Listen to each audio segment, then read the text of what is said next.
Hey guys, कैसे हो आप सभी लोग। आई होप आप लोग अच्छे होंगे। मैं हूं आपका होस्ट एंड दोस्त राहुल जायसवाल एंड स्वागत है आप सभी का एक बार फिर हमारे यूट्यूब चैनल JR ट्यूटोरियल्स में। फ्रेंड्स, आपको याद होगा कि जस्ट एक दिन पहले मैंने अनाउंस किया था हमारा एक new series on YouTube, on our अपना यूट्यूब चैनल जिसका नाम है JR ट्यूटोरियल्स, जिसमें हम 10th स्टैंडर्ड के लिए एक सीरीज की शुरुआत कर रहे थे और वो सीरीज का नाम था दोस्तों एंड गेम सीरीज। और वो एंड गेम सीरीज में आपको मैंने कई सारे प्रोमिसेस किए थे कि हम आपके 10th बोर्ड के रिगार्डिंग बहुत सारी इंपॉर्टेंट चीजें लाने वाले हैं, और उसी में से एक इंपॉर्टेंट चीज था आपका रिमेनिंग वन शॉट सीरीज। तो वन शॉट हमारा चल रहा था जिसमें हमने आपके मैथमेटिक्स सब्जेक्ट को कंप्लीट कर दिया। आपका maths part 1 algebra, maths part 2 geometry पूरी तरीके से कंप्लीट हो गया है। हर एक चैप्टर्स को बारीकी से वन शॉट तरीके से रिवाइज हमने करवाया हुआ है, तो आपने जरूर से देखा होगा वो। लेकिन साइंस के कुछ चैप्टर्स रह गए थे, तो हम वापस से लेकर आ गए हमारा वन शॉट सीरीज, जिसमें हम लोग कंबाइन हो रहे हैं एंड गेम सीरीज के साथ। ठीक है, तो आप लोग को आज जो चैप्टर मिलने वाला है हमारे 10th स्टैंडर्ड के लिए साइंस सब्जेक्ट का part 2, chapter number 3, life process in living organism 2। ठीक है, तो ये जो तीसरा चैप्टर है, अब आप देख सकते हो कि आपको पता होगा कि ये चैप्टर काफी बड़ा है, और अगर मैं इसका वन शॉट बनाने जाऊं तो एटलीस्ट 1.5 से 2 घंटे का बनेगा, जो कि मुझे नहीं लगता कि 1.5 से 2 घंटा देखना सही रहेगा कंटिन्यूअसली। आज के इस टाइम पे लगातार 2 घंटा आप कहीं मत जाओ। आप हाफ एन आवर पढ़ सकते हो, आप ज्यादा से ज्यादा 40 मिनट्स पढ़ सकते हो, उससे ज्यादा आपका कॉन्सेंट्रेशन नहीं होगा। उससे अच्छा आप रिवाइज कर लो और कुछ चीजें लर्न कर लो। तो इसके लिए हमने डिसाइड किया है कि हमारा जो एंड गेम सीरीज का जो तरीका है बाकी सबसे डिफरेंट रहेगा। हम लगातार आपको 1.5 से 2 घंटा नहीं पढ़ाएंगे, हम आपको ज्यादा से ज्यादा max to max half an hour का पढ़ाएंगे, जिसमें आप लोग को कुछ क्वालिटी और इंपॉर्टेंट कंसेप्ट पढ़ा देंगे, जिसमें आपको वो चीज याद हो जाए, और फटाफट से आप आधे घंटे हमारे वीडियोस देखने के बाद उस चीज को लर्न कर लेना, आपके दिमाग में बैठ जाएगा और आपका वो टॉपिक पूरा 100% कंप्लीट हो जाएगा। ठीक है, तो यही हमारा तरीका है। तो क्या आप लोग इसके लिए रेडी हो, क्या आप लोग इसके लिए एक्साइटेड हो? तो प्लीज हमें कॉमेंट करते रहना। और चलिए बिना किसी देरी के ये वीडियो की शुरुआत करते हैं। थोड़ा सा फास्ट जाऊंगा दोस्तों, क्योंकि मैं नहीं चाहता आपका मैं थोड़ा भी टाइम वेस्ट करूं। ठीक है ना, हम बाकी चीजें फॉलो नहीं करते हैं जो टाइम वेस्ट करवाए आप लोग का, इसीलिए हम तुरंत आते हैं मुद्दे पे। हम तुरंत आते हैं आपके जो भी चैप्टर्स है उसकी शुरुआत करते हैं और फटाफट से कंप्लीट कराते हैं। जैसे कि आप जानते होंगे कि तो हमारा स्टार्टिंग से ही पढ़ाने का तरीका ऐसे ही रहा है। मैं रिकॉर्डेड वीडियोस जानबूझ के देता था सो दैट आपका 10 मिनट्स के अंदर वो टॉपिक कंप्लीट हो जाए। लाइव आऊंगा, चालू करूंगा, कॉमेंट्स रीड करूंगा, बहुत सारी चीजें होंगी, वो भी हम करेंगे, चिंता मत करना। आप थोड़े और हायर स्टैंडर्ड में चले जाओ, आप लोग के लिए वो भी होगा। और हमारा जो चीजें है ना, वो काम चल रहा है दोस्तों, वो सब के लिए हम रेडी हो रहे हैं। तो टेंशन बिल्कुल मत लेना, आप लोग के लिए कई सारे एक्साइटमेंट वाली चीजें आएगी। लेकिन अभी फिलहाल में 10वीं में आ गए हो ना, लास्ट मोमेंट पे आ गए हो, एंड गेम में आ गए हो, तो एंड गेम जैसा ट्रीट करो और एकदम फाड़ के आना बोर्ड में। ठीक है, चलिए शुरुआत करते हैं। ओके, तो बिना किसी देरी के शुरुआत करेंगे। तो सबसे पहले हमें पढ़ना क्या है आज दोस्तों? लाइफ प्रोसेसेस पार्ट 1 हमने बहुत अच्छी तरीके से आपको पढ़ा दिया था, पूरा वन शॉट कंप्लीट करा दिया, जिसमें से एक इंपॉर्टेंट चीज लाइफ प्रोसेस पार्ट 2 में, जो ये चैप्टर जो है, इसमें जो इंपॉर्टेंट चीज है वो है दोस्तों कि हमारा जो जिंदगी होती है, हमारी जो लाइफ होती है, इसमें एक सबसे अहम हिस्सा होता है दोस्तों, वो होता है दोस्तों रिप्रोडक्शन का। ये आप जानते होंगे, ठीक है ना। अब ये रिप्रोडक्शन जो होता है, ये सिर्फ और सिर्फ ह्यूमन बींग्स में होता है क्या? नहीं, ये हर एक लिविंग ऑर्गेनिज्म में होता है, चाहे वो ह्यूमन बींग हो, चाहे वो प्लांट्स हो, एनिमल्स हो, इवन एक छोटा से छोटा माइक्रो ऑर्गेनिज्म क्यों ना हो, वो सब में रिप्रोडक्शन होता है। और रिप्रोडक्शन की अगर मैं बात करूं, ये बहुत ज्यादा हमारे लिए नेसेसरी इसलिए भी हो जाता है कि हमें अपनी जिंदगी को आगे बढ़ाना है, हमें अपनी पीढ़ी को, हमारे जनरेशन को आगे बढ़ाना है। दैट्स व्हाई हमारे लिए रिप्रोडक्शन बहुत ज्यादा इंपॉर्टेंट है। अब ये जो रिप्रोडक्शन होते हैं वो जनरली 2 टाइप के होते हैं। एक होता है आपका सेक्सुअल रिप्रोडक्शन, ठीक है, और दूसरा जो टाइप का रिप्रोडक्शन होता है दोस्तों, वो होता है असेक्सुअल रिप्रोडक्शन। ठीक है, सेक्सुअल रिप्रोडक्शन की अगर मैं बात बोलूं, बहुत सिंपल सा डेफिनेशन है। सेक्सुअल रिप्रोडक्शन मतलब जिसमें कोई एक मेल पार्टनर होगा और एक फीमेल पार्टनर होगी। जैसे कि आप जानते हो, आप तो यार बड़े हो गए, अभी आप एडल्ट भी होने वाले हो, लगभग एक आध साल के अंदर आप एडल्ट हो जाओगे, 18 साल के ऊपर मतलब एडल्ट हो जाना।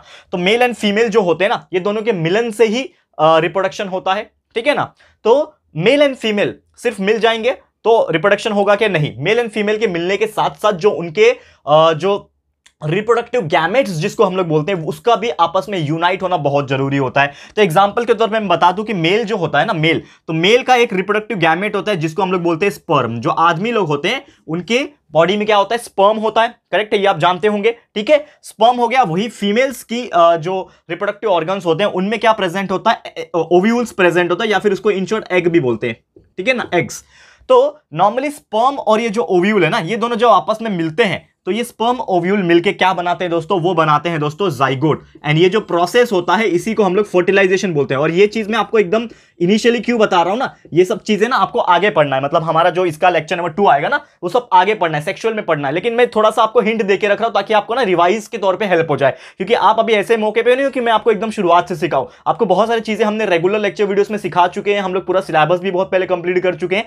तो बार बार आपको वही चीज एकदम बेसिक से पढ़ाना मतलब नहीं, आप अभी बहुत ज्यादा आगे बढ़ गए हो। हो, एंड गेम में आ गए हो, स्ट्रांग बन गए हो, तो आपको अभी ये समझ के चलना पड़ेगा कि आपको बहुत सारी चीज पहले से मालूम है और उसी हिसाब से हम फास्ट रिवाइज करवा रहे हैं। तो स्पर्म और ओव्यूल मिलते हैं तो फर्टिलाइजेशन प्रोसेस होता है जिसके से जाइगोट फॉर्मेशन होता है, एंड उसके बाद क्या होता है, कुछ चेंजेस बॉडी के अंदर होने लगते हैं, जिसके बाद वो बन जाता है एम्ब्रियो। एम्ब्रियो बनने के कुछ ही टाइम के बाद, लगभग 6 मंथ लग जाते हैं, उसके बाद जो बच्चा है वो पैदा होता है, बर्थ हो जाता है चाइल्ड का। ठीक है, जैसे ह्यूमन बींग्स में 9 मंथ का केस होता है, 9th मंथ में वो होता है। तो ये पूरा प्रोसेस होता है, ये पूरे प्रोसेस को हम लोग एक सेक्सुअल रिप्रोडक्शन बोलते हैं, जिसमें एक आदमी और एक औरत, that is male and female, ये दोनों के मिलन के वजह से क्या होता है, एक बच्चा दुनिया में आता है। एंड वो बच्चा एक मेल भी हो सकता है, वो फीमेल भी हो सकता है। It is totally dependent upon the chromosome, that is male का XY होता है, फीमेल का XX होता है। दोनों के मिलन की वजह से जो भी बच्चा है या तो मेल बन सकता है या तो फीमेल बन सकती है। क्लियर है? तो उम्मीद करता हूं ये बहुत ही शॉर्टकट तरीके से एंड बहुत ही इफेक्टिव तरीके से, क्योंकि आपको एग्जाम में ना यही सब लिखने, अगर आप ये फ्लो चार्ट बना के भी लिख दोगे और आपको कोई सेक्सुअल रिप्रोडक्शन पूछेगा, सिर्फ इतना भी बता दोगे, 4 में से 2 मार्क्स 1.5 मार्क्स आराम से मिल जाएगा। जिसको कुछ नहीं आता वो भी सिर्फ इतना लिख के चला जाए। समझ में आ गया दोस्तों? क्लियर है? ये बात आपको बहुत अच्छी लगनी चाहिए। ये हो गया हमारा सेक्सुअल रिप्रोडक्शन का पार्ट, छोटा सा रिवीजन के तौर पे। ठीक है, अब इसको मैं थोड़ा सा मिटा रहा हूं। ठीक है, इसको मैं थोड़ा सा मिटा रहा हूं, उम्मीद कर रहा हूं। और आप लोग को क्या करना है, आप लोग को जो भी मैं चीज लिखा रहा हूं, जो भी आपको लगता है इंपॉर्टेंट है, आप फटाफट से उसका स्क्रीनशॉट खींच लो, बाद में अपने नोटबुक में नोट डाउन कर लेना। ठीक है, समझ में आ रहा है दोस्तों? क्लियर है? अब थोड़ा सा यहां पे आगे बढ़ते हैं और मैं आपको एक चीज बता दूं, आज हमारा असेक्सुअल रिप्रोडक्शन पढ़ने का दिन है। ठीक है ना, 2 पार्ट है ना ये चैप्टर के अंदर, सेक्सुअल और असेक्सुअल रिप्रोडक्शन। तो सेक्सुअल का तो मैंने थोड़ा सा आपको बताया, क्योंकि हम लोग सेक्सुअल के लिए वापस से एक लेक्चर करने वाले हैं इसी में। ठीक है, असेक्सुअल क्या होता है? अब जैसे कि आप जानते हो कि सेक्सुअल में मेल एंड फीमेल का गैमेट्स को इन्वॉल्वमेंट हुआ था, मतलब दोनों का यूनिटी हुआ था, यूनियन हुआ था। लेकिन असेक्सुअल में क्या होता है, मेल एंड फीमेल पार्टनर्स नहीं होते, इसमें सिंगल पैरेंट हो सकता है, यूनिपैरेंटल। क्या होता है? यूनिपैरेंटल, यानी कि इसमें कोई भी गैमेट्स का इन्वॉल्वमेंट नहीं होता है, विदाउट एनी गैमेट्स। ठीक है ना, विदाउट गैमेट्स अगर कोई चीज हो रही है, दैट इज रिप्रोडक्शन हो रहा है, तो उसको हम लोग असेक्सुअल रिप्रोडक्शन बोलेंगे। यानी कि अगर in short definition point of view बोला जाए, asexual reproduction is a type of reproduction in which there is no involvement of the male and female gametes, and there may be a uniparent also, single parent भी हो सकता है कोई भी, and उसके वजह से असेक्सुअल रिप्रोडक्शन होता है। ठीक है ना, इसी वजह से क्या होता है कि असेक्सुअल रिप्रोडक्शन में जो प्रोडक्ट आता है, प्रोडक्ट मतलब जाने कि जो भी नया प्लांट आएगा या फिर नया ऑर्गेनिज्म जो भी आएगा ना, न्यू वन जो भी आएगा, वो हो सकता है आइडेंटिकल। आइडेंटिकल मतलब क्या होता है दोस्तों? हो सकता है जैसा प्लांट दिखता था वैसा ही सेम हो। ठीक है ना, ऐसे कई सारे एग्जांपल है जो हम लोग आगे डिस्कस करेंगे, लेकिन सबसे पहले आप मतलब समझ लो, असेक्सुअल रिप्रोडक्शन का मतलब क्या है कि अगर ऐसा रिप्रोडक्शन होता है जिसमें कोई भी गैमेट्स का, जैसे स्पर्म और एग्स थे ना सेक्सुअल में, वैसे इसमें विदाउट एनी गैमेट्स का इन्वॉल्वमेंट के अगर रिप्रोडक्शन हो रहा है, तो उसको हम लोग क्या बोलेंगे? असेक्सुअल रिप्रोडक्शन हम लोग बोलेंगे। क्लियर है? ये चीज आपको ध्यान में रखना है। ठीक है ना, without any union of the 2 different gametes, कोई भी डिफरेंट गैमेट्स होने की जरूरत नहीं है, एक ही गैमेट्स होना काफी है इसमें। क्लियर है? और इसमें जो रिप्रोडक्शन जो होता है ना, जैसे कि आप जानते हो रिप्रोडक्शन तो हो रहा है, लेकिन इसमें जो सेल डिवीजन जो होगा, असेक्सुअल रिप्रोडक्शन की मैं बात कर रहा हूं, इसमें जो सेल डिवीजन होगा वो होगा mitotic type of cell division, mitotic cell division होगा। और इसका पीछे का रीजन मैंने ऑलरेडी प्रीवियस चैप्टर में भी आपको बताया हुआ है, क्योंकि इसके पहले previous chapter life processes living organism जो 1 था, पार्ट 1 जो था आपका ना, इसके पहले का चैप्टर नंबर 2 जो आपने पढ़ा होगा साइंस 2 में, आपने एक आखिरी टॉपिक मैंने आपको पढ़ाया था सेल डिवीजन का। और सेल डिवीजन में मैंने साफ तौर पे बोला था कि जो माइटोटिक सेल डिवीजन होता है, ठीक है, माइटोटिक सेल डिवीजन होता है, वो किसके लिए होता है? सोमैटिक सेल के लिए होता है। सोमैटिक मतलब नॉर्मल बॉडी के सेल के लिए होता है। लेकिन एक मियोसिस सेल डिवीजन होता है, ठीक है ना, मियोसिस सेल डिवीजन जो होता है वो होता है खासकर जर्म सेल के लिए। जर्म सेल्स मतलब जो आपके रिप्रोडक्टिव गैमेट्स होते हैं, जैसे कि स्पर्म्स एंड ओव्यूल्स, ये इसके लिए होता है। तो यहां पे तो स्पर्म्स एंड ओव्यूल्स का तो इन्वॉल्वमेंट है ही नहीं, असेक्सुअल है, इसीलिए यहां पे ये मियोसिस सेल डिवीजन नहीं हो रहा है। सिर्फ और सिर्फ क्या होगा? माइटोटिक सेल डिवीजन होगा। किसमें? असेक्सुअल रिप्रोडक्शन में। याद रहेगा आप लोग को, फाड़ के आना एग्जाम में, इसमें से कुछ भी अगर पूछ ले, एमसीक्यूज पूछ ले, 1 सेंटेंस पूछ ले, या फिर कुछ भी पूछ लो, लिख के आ जाओगे, गारंटी के साथ दे सकता हूं। क्लियर है? तो उम्मीद कर रहा हूं कि आपको ये भी आपको बहुत बेहतरीन तरीके से समझ में आ गया होगा। ओके, अब आगे चलते हैं हम लोग, इसको मैं मिटा रहा हूं, अब आगे चलते हैं। अब असेक्सुअल रिप्रोडक्शन जो हमें आज पढ़ना है, इसके कई सारे प्रकार होते हैं, कई सारे टाइप्स होते हैं, तो फटाफट से आज हम लोग पूरे टाइप्स देखेंगे। ठीक है, अभी मैं इसको रफ कर लेता हूं। चलिए देखो ध्यान से, चलिए। तो सबसे पहली बात यहां पे अगर मैं बता दूं, asexual reproduction has many types, लेकिन उसमें भी कई सारे कैटेगरीज होते हैं। सबसे पहला जो यूनिसेल्यूलर जो कैटेगरी है वो मैं आपको बताने जा रहा हूं, यानी कि इस प्रकार का जो असेक्सुअल रिप्रोडक्शन होता है यूनिसेल्युलर ऑर्गेनिज्म में कैसे होता है वो हम देखेंगे।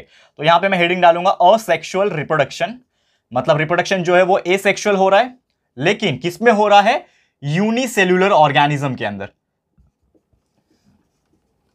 यूनिसेल्युलर ऑर्गेनिज्म, यानी कि असेक्सुअल रिप्रोडक्शन यूनिसेल्युलर ऑर्गेनिज्म में कैसे होता है। तो सबसे पहली बात ये समझ लो आपकी यूनिसेल्युलर ऑर्गेनिज्म का मतलब होता है the organism which are having only one cell, one single cell अगर उसके शरीर में प्रेजेंट है, इतना छोटा होगा कि एक ही सेल से बना है बेचारा, उस टाइप के ऑर्गेनिज्म को हम लोग यूनिसेल्युलर ऑर्गेनिज्म बोलेंगे। जैसे बेस्ट एग्जांपल के तौर पे हम लोग बात करेंगे यहां पे example number 1, that is amoeba.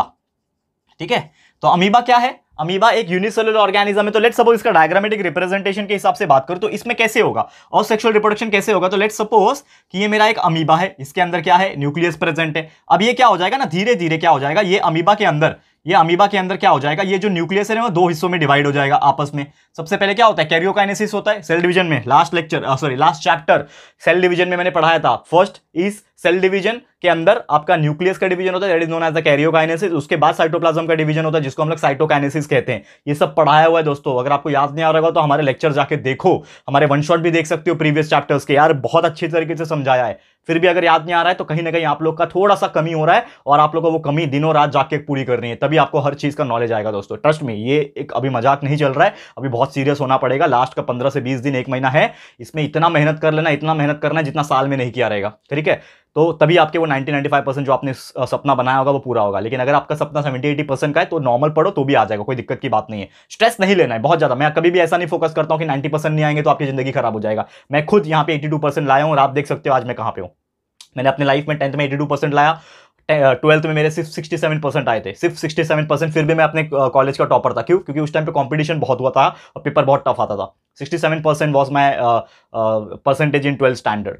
Engineering में मैं टॉपर था। I was the second ranker of my entire college. Engineering की बात करूं, मैं टॉपर था, मेरे पास सर्टिफिकेट्स है, मेरे पास अवार्ड्स बहुत सारे हैं। हाँ, इंजीनियरिंग मैंने थोड़ा ज्यादा मैंने मेहनत किया था, लेकिन चलो वो बात बाद में करूंगा। लेकिन यहाँ पे हम लोग आ रहे हैं तो मैं आप लोग को वही बोलूंगा, स्ट्रेस बिल्कुल नहीं लेना है, आराम से। जिंदगी नहीं है 10वीं, जिंदगी 10वीं के बाद कई सारी बड़ी है, लेकिन एटलीस्ट इतना पकड़ के चलो कि यार आपके पास नॉलेज हो, आपके पास अच्छे मार्क्स होंगे तो आपको भी कॉन्फिडेंस आता है। ठीक है, और आपके अच्छे कॉलेजेस आपको मिलने के चांसेस है। तो समझ लो ये क्या है, ये एक अमीबा है। अमीबा सबसे पहले क्या होगा, उसके अंदर न्यूक्लियस का डिवीजन हो जाएगा। तो एक ही अमीबा के अंदर दो न्यूक्लियस आ गए। अब धीरे धीरे ये क्या करेंगे, एक दूसरे को डिवाइड कर देंगे, यानी कि एक ही अमीबा से आपका क्या बन गया, दो अमीबा बन गया। ठीक है, और ये क्या हो गया, इसी को बोलते हैं हम लोग asexual cell division, sorry asexual reproduction. Unicellular organism था ना, तो पहले एक सिंगल अमीबा था, या एक सिंगल अमीबा था। अब ये अमीबा से क्या हो गया, एक ही अमीबा के अंदर कैरियोकाइनेसिस हो गया, मतलब दो न्यूक्लियस आपस में डिवाइड हो गए। एक न्यूक्लियस आपस में दो न्यूक्लियस बन गए। धीरे धीरे ये न्यूक्लियस अपना साइटोप्लाज्म को लेकर अलग हो जाएगा, ये न्यूक्लियस अपना साइटोप्लाज्म को लेकर अलग हो जाएगा, यानी कि ये अलग हो गया, अपना अलग बना दिया, ये अलग बना दिया। तो इसी तरीके से क्या हो जाएगा, आपका एक अमीबा से दो डॉटर अमीबा बन जाएंगे। डॉटर मतलब बेटियां बोलते हैं ना, जैसे सन को लड़का बोलते हैं और डॉटर को लड़की बोलते हैं, जैसे आप जानते होंगे। तो ऐसे ही ना हमारे बायोलॉजिकल लैंग्वेज में ना सन का नाम नहीं देते हैं, डॉटर का नाम देते हैं। क्या बोलते हैं, डॉटर। इसको हम लोग क्या बोलेंगे, डॉटर अमीबा। ये क्या हो गया, डॉटर अमीबा हो गया, यानी कि अमीबा की लड़की। ठीक है, तो डॉटर अमीबा, ये याद रखना। ठीक है, और ये जो टाइप का जो आपका डिवीजन है ना, ये जो टाइप का सेल डिवीजन है, इसको हम लोग सबसे पहले के नाम के हिसाब से मैं बोलूं, इसको हम लोग बोलेंगे बाइनरी फ्यूजन। मैंने हेडिंग नहीं डाला था जानबूझ के, क्योंकि मैं आपको डायरेक्ट बताना चाह रहा था बाइनरी फ्यूजन। तो बाइनरी फ्यूजन का एग्जाम्पल है अमीबा। बाइनरी फ्यूजन क्यों बाइनरी फ्यूजन है, क्योंकि ये एक से दो बन गया। बाइनरी का मतलब क्या होता है, दो, तो एक अमीबा से दो बन गया, इसीलिए इसको क्या बोलते हैं, बाइनरी फ्यूजन अमीबा। याद रखना, बाइनरी फ्यूजन। ठीक है, ये हो गया सबसे पहला asexual reproduction in unicellular organism में। वैसे कई सारे हैं जो हम स्टडी कर रहे हैं, तो दूसरा हम लोग कराने जा रहे हैं यहाँ पे बाइनरी फ्यूजन के अंदर ही आप एक और चीज आप देखोगे अगर, ठीक है ना, ये उसी का चल रहा है। ये एग्जांपल नंबर 1 था बाइनरी फ्यूजन का, वैसे एग्जांपल नंबर 2 भी है बाइनरी फ्यूजन के अंदर, जो कि है दोस्तों पैरामीशियम का। पैरामीशियम क्या होता है, पैरामीशियम क्या होता है, it is also a organism जो कि अमीबा जैसा ही दिखता है, लेकिन वो भी एक यूनिसेलुलर ऑर्गेनिज्म है। जैसे कि स्ट्रक्चर के हिसाब से मैं बात करूं, समझ लो कि ये आपका पैरामीशियम है, ठीक है ना, ये पैरामीशियम है आपका इस प्रकार से, और इसके अंदर भी आपका क्या हो जाएगा, न्यूक्लियस प्रेजेंट होगा। ठीक है ना, इसके अंदर भी न्यूक्लियस प्रेजेंट होगा। तो धीरे धीरे क्या करता है कि ये जो पैरामीशियम है ना, ये क्या करेगा ना, अपने मिडल पार्ट से ये अपने आप को डिवाइड करने की कोशिश करेगा। क्या करेगा, मिडल पार्ट से डिवाइड करने की कोशिश करेगा। तो समझ लो कि ये आपका पैरामीशियम था। अब धीरे धीरे इसमें न्यूक्लियस जो होगा वो आधा हिस्सा ऊपर की तरफ चले जाएगा, आधा हिस्सा नीचे की तरफ चले जाएगा, एंड इसके अंदर जो भी इसके ऑर्गेनल्स थे, सेल ऑर्गेनल्स थे, वो तो रहेंगे। एंड धीरे धीरे यहां से क्या हो जाएगा, ब्रेक डाउन होना शुरू करेगा, यहां से वो ब्रेक डाउन होना शुरू करेगा, यहां से वो ब्रेक डाउन हो गया, यहां पे पूरा का पूरा न्यूक्लियस आ गया, यहां पे पूरा का पूरा न्यूक्लियस आ गया, और जो उसके सेल ऑर्गेनल्स पहले से थे वो भी रहेंगे। एंड एक टाइम आएगा यहां से वो अपने आप को ब्रेक कर देगा। तो यहां से ब्रेक कर दिया तो क्या हो जाएगा, इस प्रकार का दिखने लगेगा। अपने आप को ब्रेक कर दिया इसने, इस प्रकार का दिखने लगा। अब ये पूरा अलग हो गया, इसके पास एक न्यूक्लियस, ये पूरा अलग हो गया, इसके पास एक न्यूक्लियस। एंड एक टाइम ऐसा आएगा कि ये जब ग्रो हो जाएंगे तो ये पूरे बड़े बड़े 2 पैरामीशियम बन जाएंगे। ठीक है, ये क्या हो गए, 2 पैरामीशियम बन गए। मतलब क्या हो गया, सबसे पहले एक पैरामीशियम से इसके अंदर न्यूक्लियस का डिवीजन होने लगा, फिर एक टाइम आया दोनों का न्यूक्लियस अलग अलग हो गए, फिर उसके बाद जो पूरा बॉडी था साइटोप्लाज्म भी डिवाइड होने लगा, फिर एक टाइम पे दोनों एकदम अलग अलग हो गए, धीरे धीरे ग्रो हो गए, फिर क्या हो गया, पूरा कंप्लीट 2 अलग पैरामीशियम बन गए। तो यहां पे क्या हो रहा है, यहां पे भी सेम 1 से 2 बन रहे हैं। तो ये भी एक बाइनरी फ्यूजन का ही पार्ट है, लेकिन बाइनरी फ्यूजन में कैटेगरी था। सबसे पहला ये जो कैटेगरी था, ये जो आपको दिख रहा है अमीबा, ये एक बाइनरी फ्यूजन का कैटेगरी था जिसमें सिंपल बाइनरी फ्यूजन हो रहा था। ये जो था ऊपर वाला आपका, ये क्या था, सिंपल बाइनरी फ्यूजन। ठीक है, लेकिन ये जो नीचे वाला जो बाइनरी फ्यूजन हो रहा है, इसमें आप बोलोगे तो ये क्या है, एक ट्रांसवर्स बाइनरी फ्यूजन है। ट्रांसवर्स क्यों बोल रहे हैं, क्योंकि एकदम बीचों बीच ट्रांसवर्स तरीके से, परपेंडिकुलर बोलते हैं ना, तो ट्रांसवर्स तरीके से ये अपने आप को कट कर रहा है सो दैट वो 1 से 2 बन जाए। तो that is known as the transverse binary fusion. Transverse binary fusion याद रहेगा क्या आप लोग को, बहुत सिंपल है, बहुत ज्यादा ही सिंपल है। ये कितना सिंपल है कि आप लोग इसको बस सिर्फ ये डायग्राम भी याद रख लोगे ना, तो भी एग्जाम में उसको लिख के आ जाओगे और मार्क्स लेकर आ जाओगे, इतना मैं गारंटी के साथ बोल सकता हूं। ठीक है, अब इसी बाइनरी फ्यूजन का जो पहला जो कैटेगरी हमारा असेक्सुअल रिप्रोडक्शन इन यूनिसेल्युलर का जो बाइनरी फ्यूजन हमारा चल रहा है, उसी में एग्जाम्पल पहला 1 था अमीबा का जो सिंपल बाइनरी फ्यूजन होता है, वैसे एग्जाम्पल 2 पैरामीशियम का जो ट्रांसवर्स बाइनरी फ्यूजन होता है। वैसे एक और बेहतरीन एग्जाम्पल है जिसको हम लोग बोलते हैं दोस्तों, इसका नाम क्या है, euglena. Euglena is also unicellular organism. Euglena क्या है, ये भी एक यूनिसेल्युलर ऑर्गेनिज्म है। बेसिकली इसका स्ट्रक्चर की अगर मैं बात करूं तो ये ना अपने आप को लॉन्जिट्यूडनल पैटर्न में डिवाइड करता है। जैसे कि एग्जांपल के तौर पे समझ लो ये आपका एक यूग्लेना है, ठीक है ना, इस प्रकार का यूग्लेना है समझ लो। ठीक है, स्ट्रक्चर कुछ भी बना लो यार, टेंशन नहीं लेने का स्ट्रक्चर का। ठीक है, ये समझ लो आपका क्या है, यूग्लेना। अब यूग्लेना में समझ लो ये उसका एक न्यूक्लियस होगा, ये समझ लो यूग्लेना है आपका। ठीक है ना, अब क्या हो रहा है यहाँ पे, ये अपने आप को पहले तो ये सिंगल रहता है, पहले तो ये क्या करेगा, अपने आप को क्या करेगा, बीच में से इसको 2 डिवाइड करने की कोशिश करेगा। तो ये समझ लो कि आपका ये क्या करेगा, एक ही न्यूक्लियस 2 न्यूक्लियस में कन्वर्ट हो जाएगा अंदर ही अंदर। ठीक है, 2 न्यूक्लियस में कन्वर्ट हो गया, एंड फिर से ये क्या करेगा, अपने आप को ना बीच में से ही इसको डिवाइड करने की कोशिश करेगा। बीच में से ही क्या करेगा, इसको डिवाइड करने की कोशिश किया, ये न्यूक्लियस अलग हो गया, ये न्यूक्लियस अलग हो गया। ठीक है ना, ये न्यूक्लियस अलग हो गया, फिर ये क्या करेगा, देखो यहां पे मैं बता रहा हूं, यहां पे मैं बता रहा हूं। ठीक है ना, यहां पे आ जाओ, अभी अब यहां पे आ जाओ। ठीक है, अब यहां पे क्या हो जाएगा कि ये दोनों तो डिवाइड हो गए थे, ये दोनों भी आपस में एक दूसरे से अलग हो जाएंगे। ठीक है, अब ये पूरा का पूरा, ये पूरा अलग हो गया।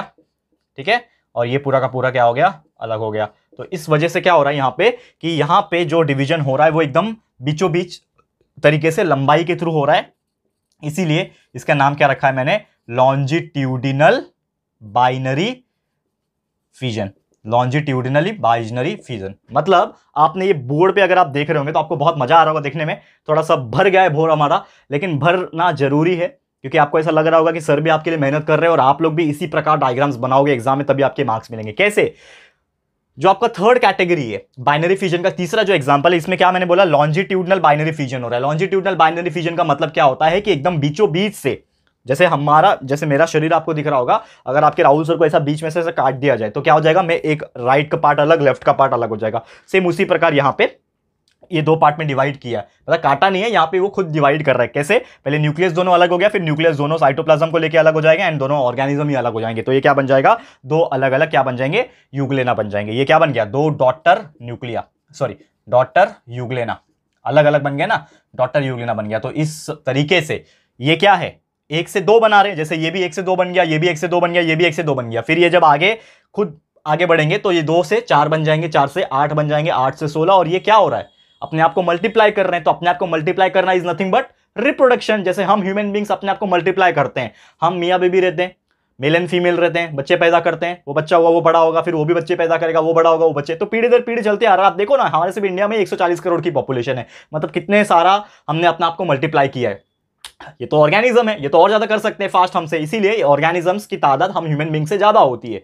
सिर्फ एक इलाके में सिर्फ मच्छर को ढूंढोगे तो भी करोड़ों में मिल जाएंगे एक छोटे से जगह पे। समझ में आ रहा है, मजाक कर रहा हूं, चलो कोई बात नहीं, लेकिन सीरियस वाला बात था, ये समझ में आ गया। तो ये था हमारा सबसे पहला topic, asexual reproduction in unicellular organism का पहला पार्ट, जिसको बोलते हैं हम लोग बाइनरी फ्यूजन। समझ में आ गया होगा, इसको स्क्रीनशॉट ले लो। इसी प्रकार आप लोग का नोट्स बनना चाहिए दोस्तों, आप लोग को लिखने की हैबिट डालनी पड़ेगी, क्योंकि आपको डाउट ये रहता है ना कि मैं क्या करूं क्या नहीं करूं, कैसे बनाऊं, ये सभी चीज आपको मिल रही है यहाँ पे बहुत बेहतरीन तरीके से। समझ में आ रहा है दोस्तों, और सिर्फ इतना कर लो दोस्तों, इतना कर लोगे ना, इतना, ये तीनों चारों, ये तीनों मैंने जो आज पढ़ा है बाइनरी फिजन का, ये तीनों में से कोई एक एग्जांपल भी एग्जाम में पूछ लेगा ना, तो आप एग्जाम में डायग्राम बना के आ जाओगे ना और थोड़ा सा लिख के आ जाओगे तो मार्क्स मिल जाएगा। टेंथ कोई हार्ड नहीं होता। हम खुद सोचते हैं कि टेंथ बहुत हार्ड है, लेकिन एक्चुअल में हार्ड नहीं होता। Tenth is the easiest board you can say, क्योंकि इसके बाद 12वीं देना है वो थोड़ा सा इससे टफ हो जाएगा, उसके बाद JEE नीट देना है, इंजीनियरिंग करना है, क्या क्या करना है यार, वो तो और टफ हो जाएंगे। ये सबसे ईजी है आपके लिए, तो इसको डरो मत, बहुत ईजी है। ठीक है, चलो इसको फटाफट से लिख दो या फिर स्क्रीनशॉट ले लो। अभी इसको मैं मिटाने जा रहा हूं, मिटा के फिर इसके आगे का जो दूसरा पार्ट है, ये बाइनरी फिजन हो गया हमारा। वैसे एक और फिजन है जिसको हम लोग बोलते हैं मल्टीपल फिजन, वो देखते हैं क्या है। चलो फास्ट जाएंगे अभी, ठीक है ना, टाइम नहीं लेना है आपका, थोड़ा फास्ट जाऊंगा। ठीक है, मिटा रहा हूं, चलो।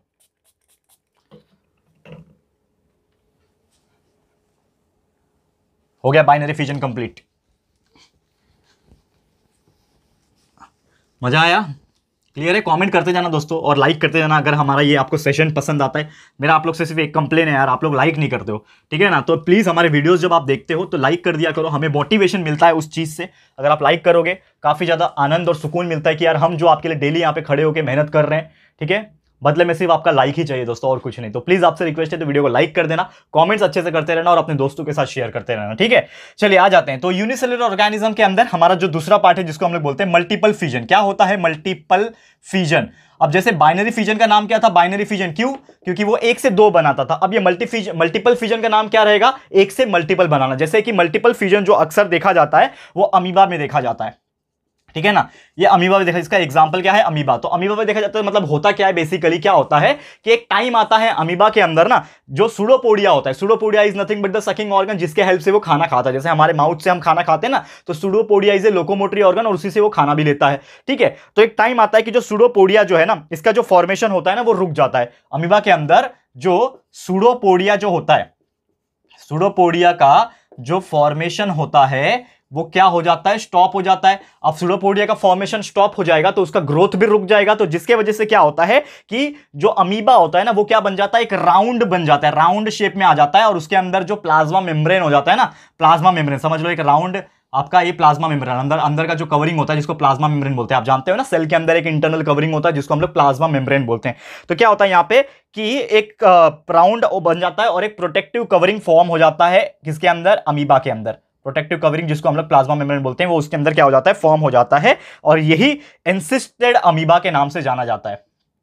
ठीक है ना, एनसिस्टेड अमीबा के नाम से जाना जाता है और इसी चीज को हम लोग क्या बोलते हैं? सिस्ट बोलते हैं। क्या बोलते हैं? सिस्ट। अब ये नॉर्मल अमीबा नहीं रहा, अब इसको सिस्ट बोलेंगे। क्यों? क्योंकि ये राउंड शेप में आ गया और उसके ऊपर अंदर के तरफ क्या आ गया? एक प्लाज्मा मेम्ब्रेन का एक प्रोटेक्टिव कवरिंग आ गया। ठीक है ना। अब इसके अंदर क्या था? न्यूक्लियस भी प्रेजेंट था। जैसे कि आप जानते हो इसके अंदर क्या प्रेजेंट है? न्यूक्लियस भी प्रेजेंट है। अब वो न्यूक्लियस का क्या होगा? मल्टीपल न्यूक्लियर डिवीजन होगा। सबसे पहले आप जानते हो ना कि कोई भी अंदर ऑर्गेनिज्म के अंदर न्यूक्लियस का सबसे पहले डिवीजन होता है। मैंने बार बार बताया, कैरियोकाइनेसिस होता है, यानी न्यूक्लियस आपस में डिवाइड करके न्यूक्लियर डिवीजन बनाएंगे। ठीक है ना। एंड न्यूक्लियर डिवीजन होने के बाद क्या होता है? फिर जाके कहीं ना कहीं ब्रेक डाउन होता है एंड न्यूक्लियस बहुत सारे डिवाइड होने के बाद साइटोप्लाज्मिक डिवीजन होता है, जिसकी वजह से बहुत सारे न्यूक्लियस बनने के बाद आपके बहुत सारे सेल्स बन जाते हैं। तो यहां पर क्या हो रहा है कि सबसे पहले जो आपका पेरेंट अमीबा था, ये क्या था? आपका पहला अमीबा था जिसके अंदर एक सेल था। अब ये क्या हो गया? राउंड हो गया। ये पहले नॉर्मल अमीबा था, ये आपका नॉर्मल अमीबा है। अमीबा के बाद क्या हो गया कि वो राउंड बन गया, क्योंकि सूडोपोडिया क्या हो गया? फॉर्मेशन स्टॉप हो गया। और फॉर्मेशन स्टॉप होने की वजह से ये क्या बन जाएगा? राउंड बन जाएगा, जिसके अंदर एक लेयर बन जाएगा किसका? प्लाज्मा मेम्ब्रेन का। अब वो प्लाज्मा मेम्ब्रेन के लेयर्स के अंदर जो एक न्यूक्लियस प्रेजेंट था, ठीक है ना, अब वो एक न्यूक्लियस क्या हो जाएंगे? कन्वर्ट हो जाएंगे किसमें? मेनी न्यूक्लियस में, क्योंकि क्या हो रहा है? न्यूक्लियर डिवीजन हो रहा है। तो अब बहुत सारे न्यूक्लियस इसके अंदर आ जाएंगे। ठीक है, ये आपका प्रोटेक्टिव कवरिंग है, ये प्रोटेक्टिव कवरिंग है। ठीक है, थोड़ा रफली बना रहा हूं मैं, बहुत ज्यादा क्लीन नहीं बना रहा हूं, ये आप लोग समझ जाओगे। अब ये न्यूक्लियस क्या हो जाएंगे? बहुत सारे डिवाइड हो जाएंगे। तो इसके अंदर क्या हो गए? बहुत सारे न्यूक्लियस प्रेजेंट आ गए, डिवाइड हो गए। ठीक है ना। अब क्या आ गए दोस्तों? बहुत सारे न्यूक्लियस आ गए। अब ये बहुत सारे जो न्यूक्लियस आ गए, ये क्या हो जाएगा? एक टाइम के बाद बर्स्ट हो जाएगा। बर्स्ट हो जाएगा मतलब ब्रेक डाउन हो जाएगा। तो ये जो प्रोटेक्टिव कवरिंग था, ये प्रोटेक्टिव कवरिंग क्या हो जाएगा? ब्रेक हो जाएगा। अब इसके अंदर के जो भी न्यूक्लियस थे, जो इसके अंदर न्यूक्लियस थे, वो क्या हो जाएंगे दोस्तों? बाहर निकल जाएंगे। ये न्यूक्लियस क्या हो जाएंगे? बाहर निकल जाएंगे, क्योंकि ये ब्रेक डाउन हो गया ना अभी। तो जैसे वो ब्रेक डाउन हो जाएगा, न्यूक्लियस बाहर निकल जाएंगे और न्यूक्लियस बाहर निकलने की वजह से वो अपना साइटोप्लाज्म बाद में क्या हो जाएंगे? सिस्ट जो है वो डिवाइड होकर क्या बना लेंगे? साइटोप्लाज्म भी डिवाइड हो जाएगा एंड फिर से वो एक नया क्या बनाएंगे? अमीबा बना लेंगे। बहुत सारा अमीबा बना लेंगे, जिसको अमीबोलिस के नाम से भी जाना जाता है। मतलब छोटे छोटे जो अमीबा जो बनते हैं ना, इसको हम लोग क्या बोलते हैं? कौन से नाम से बोलते हैं? अमीबोले। अमीबोले क्या बोलते हैं? अमीबोले। अमीबुले का मतलब बेबी अमीबा, जैसे हमारे बच्चे को हम लोग बेबी बोलते हैं ना, छोटा सा बेबी, ठीक है, वैसे ही कुछ और बेबी मत समझ लेना ठीक है ना। Amoebulae is nothing but the amoeba का बच्चा, समझ लो। तो अमीबुले मतलब क्या बन जाता है, बहुत सारे अमीबा बन जाते हैं, क्योंकि बहुत सारे न्यूक्लियस आ गए, अब वो बहुत सारा साइटोप्लाज्म को डिवाइड करके बहुत सारे साइटोप्लाज्म को साथ में लेके अपना एक बॉडी बना लेगा, जिसके ऐसे बहुत सारे अमीबा बन जाएंगे। ठीक है, क्लियर है। ये क्या बन गया, अमीबा, डॉक्टर बोल रहा हूं, बेबी अमीबा, यानी कि अमीबोले जो है वो निकल जाएंगे यहां से। क्लियर है। तो उम्मीद कर रहा हूं कि आपको ये बहुत बेहतरीन तरीके से समझ में आ गया होगा। कितना सिंपल था। बस आपको क्या याद रखना है, इंपॉर्टेंट ये है, कुछ स्टेप्स और कंसेप्ट याद रखो और ये पूरा डायग्राम याद रखो, खत्म, और कुछ नहीं है। बस इतना याद रखोगे, आपका पूरा का पूरा मल्टीपल फ्यूजन कंप्लीट हो गया। अगर अलग से भी पूछेगा तो भी आप लिख सकते हो, और सेक्सुअल रिप्रोडक्शन यूनिसेलुलर में अलग से पूछेगा तो भी आप लिख सकते हो। ठीक है, समझ में आ गया। तो अभी इसको नोट डाउन कर लो या फिर स्क्रीनशॉट ले लो। अब इसके बाद का जो टॉपिक है वो हम लोग कराने जा रहे हैं फटाफट से। ठीक है, हो गया। और अगर पसंद आ रहा होगा दोस्तों तो प्लीज लाइक करते जाना। ठीक है, बस आपसे यही उम्मीद है। ठीक है, ये हो गया मल्टीपल फ्यूजन। अब इसके बाद जो है हमारा, जिसको हम लोग बोलते हैं बडिंग, तीसरा। ठीक है, बडिंग क्या होता है वो हम लोग देखेंगे। बहुत बेहतरीन और सिंपल सा कंसेप्ट है और एग्जाम में पूछता भी है बडिंग, जैसा कि आप जानते हो, हमने आईएमपी क्वेश्चंस में भी दिया हुआ है। ठीक है, तो या तो बडिंग इसका पूछेगा या तो आपके मल्टी सेलुलर ऑर्गेनिज्म का पूछेगा, तो जिसका भी पूछे तो आप लिख सकते हो। तो बडिंग नॉर्मली क्या होता है, पहले हेडिंग डाल दूं मैं, हमारे लिए तीसरा जिसको हम लोग बोलते हैं बडिंग। तो बडिंग की अगर हम बात करें, क्या होता है बडिंग, बेसिकली क्या होता है, ये देखा जाता है ईस्ट सेल में खासकर। एग्जांपल क्या है इसका, बडिंग का ईस्ट सेल। ये एग्जांपल याद मैं क्यों लिखा रहा हूं, हर चीज में मैंने एग्जांपल लिखा है, क्योंकि एग्जांपल याद है तभी तो आप एक्सप्लेन कर पाओगे ना उसको। तो ईस्ट सेल में होता है। तो बेसिकली क्या होता है कि समझ लो कि ये आपका क्या है, एक तरीके से एक ईस्ट का सेल है। ठीक है ना। अब ईस्ट सेल के अंदर क्या होगा, एक न्यूक्लियस भी प्रेजेंट होगा। ठीक है, अब ये एक ईस्ट सेल है। क्या है ये, ईस्ट का सेल है, ये पेरेंट है, पेरेंट ईस्ट सेल। पेरेंट मतलब समझ लो इससे ही होने वाले है ना। अब धीरे धीरे क्या हो जाएगा, इसके अंदर जो न्यूक्लियस है वो बल्ज आउट होने लगेगा। बल्ज आउट होना मतलब क्या हो जाता है, न्यूक्लियस आपस में एक्सपांड होने लगेगा, समझ लो। ठीक है, तो ये क्या हो गया, न्यूक्लियस जो है वो थोड़ा सा एक्सपांड होने लगा। न्यूक्लियस क्या होने लगा, थोड़ा सा एक्सपांड होने लगा। अब एक्सपांड होने के साथ साथ जो आपका साइटोप्लाज्म था, ये जो पोर्शन होता है इसको साइटोप्लाज्म बोलते हैं, करेक्ट है। तो ये जो साइटोप्लाज्म था ये भी थोड़ा सा क्या हो जाएगा, खिंचाव महसूस करने लगेगा, यानी कि ये भी थोड़ा सा बड़ा होने लगेगा। और एक टाइम के बाद क्या हो जाएगा कि यहां पे ना बहुत ज्यादा, मतलब बोलते हैं ना टेपर्ड जैसा हो जाएगा यहां पे, और ये न्यूक्लियस यहां पे इसके अंदर समझ लो अलग ही हो जाएगा। दो न्यूक्लियस यहां पे अलग हो गए। ठीक है ना, ये आपका न्यूक्लियस था, ये भी आपका न्यूक्लियस था। अब पहले न्यूक्लियस थोड़ा सा एक्सपांड होने लगा और धीरे धीरे ये क्या होने लगा, यहां पे अलग हो गया। अब अलग होने के साथ क्या करेगा कि ये जो पोर्शन आपका बल्ज आउट हो रहा है ना, ये अलग ही हो जाएगा। यानी कि समझ लो ये आपका एक पूरा ईस्ट सेल था, अब इसके अंदर एक न्यूक्लियस था। ठीक है ना, ये आपका न्यूक्लियस अलग हो जाएगा, यहां से ब्रेक डाउन होने लगा, यहां से क्या होने लगा, ब्रेक डाउन होने लगा, समझ लो। तो ये अलग हो गया और ऊपर का जो पोर्शन है ना ये भी अलग हो गया, लेकिन वो उससे चिपका रहेगा और इसके पास भी एक न्यूक्लियस आ जाएगा। यानी कि समझ लो क्या हो रहा है कि आपका एक ही ईस्ट सेल के अंदर दो ईस्ट सेल बन गए, लेकिन ये अभी एक दूसरे को सेपरेट अभी तक नहीं हुए। बस उन्होंने क्या किया है, न्यूक्लियस को अपने पास खींच लिया और एक अलग से यहां पे अपने आप को कट करके बल्ज आउट कर लिया है, जिसके वजह से वो अलग दिख रहे। और फिर उसके बाद क्या होता है, नॉर्मली क्या होता है कि ये धीरे धीरे सेपरेट होने की कोशिश करेगा एंड पूरा सेपरेट हो जाएगा। फिर यहां से भी आप देखोगे इस प्रकार से, ये इसके पास न्यूक्लियस, ये इधर से भी सेपरेट होकर यहां से निकल गया, फिर यहां से सेपरेट होकर यहां निकल जाएगा, यहां से सेपरेट होकर यहां निकल जाएगा। यानी कि बहुत सारे जो आपके ईस्ट सेल है वो ऐसे फॉर्म होते जाएंगे, 1 से 2, 2 से 4, इस प्रकार से वो क्या हो जाते हैं, फॉर्म हो जाते हैं। और इसी को हम लोग क्या बोलते हैं दोस्तों, बडिंग बोलते हैं। क्या बोलते हैं, बडिंग। और जनरली ये क्या होता है, it is nothing but the fungus cell में होता है ना। ठीक है ना, फंगस सेल। ईस्ट मतलब क्या होता है, एक तरीके का फंगस है। ईस्ट मतलब क्या होता है, एक फंगस होता है ना। तो जनरली ये प्लांट नहीं है या फिर ऑर्गेनिज्म नहीं है, ये क्या है, एक फंगस का कैटेगरी है। एंड फंगस के कैटेगरी में ईस्ट ऐसे ही होता है। ईस्ट इन्फेक्शन आपने देखा होगा, तो वो ईस्ट के जो बैक्टीरिया जो होते हैं ना, जो बैक्टीरिया मतलब फंगस जो होते हैं ना, वो इसी प्रकार ग्रो होते हैं, एक के ऊपर एक ऐसा वो डिवाइड होके हो जाते हैं। क्लियर है। तो इसको हम लोग बडिंग बोलते हैं। ये भी इंपॉर्टेंट है, इसको लिख लेना। ठीक है, ये इंपॉर्टेंट एग्जाम में पूछता है, या तो ये बडिंग पूछेगा या तो आपके मल्टी सेलुलर में, जो हम लोग अभी अभी एक्सप्लेन करेंगे, मल्टी सेलुलर में भी पूछ सकता है। ठीक है, तो ये इतना आपको याद रख लेना है। ठीक है, बडिंग याद रहेगा, बहुत सिंपल है। देखो साधारण तरीके से मैं फास्ट तरीके से एक्सप्लेन कर रहा हूं आपको, और उम्मीद कर रहा हूं कि आपको बहुत हेल्प कर रहा होगा और आप इसको मेमोराइज कर पाओगे। हो गया बडिंग, समझ में आ गया। अब चलते हैं हमारे अगले टॉपिक, यानी कि asexual reproduction in multi cellular organism. Unicellular मैंने पढ़ा दिया आपको पूरा, जिसमें हमने देख लिया बाइनरी फ्यूजन क्या होता है। बाइनरी फ्यूजन में भी 3 टाइप पढ़े, simple binary fusion, longitudinal binary fusion, transverse binary fusion. उसके बाद हमने देखा आप लोग का जो इसके पहले का पार्ट था बडिंग हमने अभी अभी देख लिया, और इसके पहले हमने क्या देखा अभी अभी, जो कि था हमारा मल्टीपल फिजन। तो ये 3 टाइप के हमने चीजें देख ली है असेक्सुअल रिप्रोडक्शन यूनिसेलुलर में। वैसे ही असेक्सुअल रिप्रोडक्शन आएगा मल्टी सेलुलर में, तो वो कैसा होता है ये देख लेते हैं, और फिर आज का जो लेक्चर है वो हम लोग स्टॉप करेंगे। ठीक है ना, आज का वन शॉट हम लोग स्टॉप करेंगे, क्योंकि इसके बाद आ जाएगा सेक्सुअल वाला पार्ट। तो सेक्सुअल वाला हम अलग से एक लेक्चर में लेकर आएंगे, और पूरी कोशिश करेंगे कि आपको स्क्रीन पे दिखाएं। ठीक है, चलो। हाँ, तो इसको मैं रफ कर रहा हूं। अभी यहां पे क्या आ जाएगा, मल्टी सेलुलर आ जाएगा, ये हमारा सेकंड नंबर। ठीक है, दूसरा वाला क्या बोलेंगे इसको, multi cellular, multi cellular organism. ठीक है, करेक्ट है। अब देखो यहां पे असेक्सुअल रिप्रोडक्शन मल्टी सेल्युलर में क्या होता है, इसके भी कई सारे प्रकार होते हैं। तो सबसे पहला जो इसके अंदर आ जाता है मल्टी सेल्युलर में, जिसको हम लोग बोलते हैं दोस्तों फ्रेगमेंटेशन। ठीक है, क्या होता है फ्रेगमेंटेशन, बहुत बेहतरीन है, इसको अगर आप ध्यान से देखोगे तो आपको समझ में आएगा। तो फ्रेगमेंटेशन की अगर मैं बात करूं, इसमें एक बेस्ट एग्जांपल है जिसको मैं बोलता हूं स्पाइरोगायरा। ठीक है, जो फ्रेगमेंटेशन का एग्जांपल है स्पाइरोगायरा, आपको जानते होंगे spirogyra, it is also known as organism. तो बेसिकली क्या होता है स्पाइरोगायरा में, फ्रेगमेंट, ये वर्ड अगर आप सुनोगे, देखो ना आधा चीज है ना जो उसके नाम होता है ना उसमें ही पता चल जाता है। तो फ्रेगमेंट मतलब होता है टुकड़ा। अब जैसे कि स्पाइरोगायरा का मैं एक डायग्राम बनाने की कोशिश अगर मैं करूं, इस प्रकार से कुछ डायग्राम होता है स्पाइरोगायरा का। ठीक है, समझ लो ये आपका स्पाइरोगायरा है। ठीक है, मैं अच्छे से डायग्राम तो नहीं बना पा रहा हूं, लेकिन इमेजिन कर लो ये आपका स्पाइरोगायरा है। तो स्पाइरोगायरा में होता क्या है कि ये अपने आप को क्या करता है, दो पार्ट में डिवाइड करता है। मतलब ये एक असेक्सुअल रिप्रोडक्शन का एक ऐसा टाइप है जिसमें क्या होता है कि जो पेरेंट ऑर्गेनिज्म है, ये क्या है, ये एक पेरेंट ऑर्गेनिज्म है, पेरेंट स्पाइरोगायरा है। तो ये पेरेंट स्पाइरोगायरा क्या करता है, एक प्रोसेस में जाता है, वो प्रोसेस की वजह से वो खुद को क्या करता है, ब्रेक डाउन करता है। वो ब्रेक डाउन करता है किसमें, दो टुकड़ों में। क्या हो रहा है, यहां से उसका ब्रेक डाउन हो रहा है, और ये सीधा किसमें कन्वर्ट हो जाएगा, ये पहले पूरा था, ये पहले पूरा था, अब ये कन्वर्ट हो जाएगा दो हिस्सों में। ठीक है ना, अब ये किससे, दो हिस्सों में कन्वर्ट हो गया।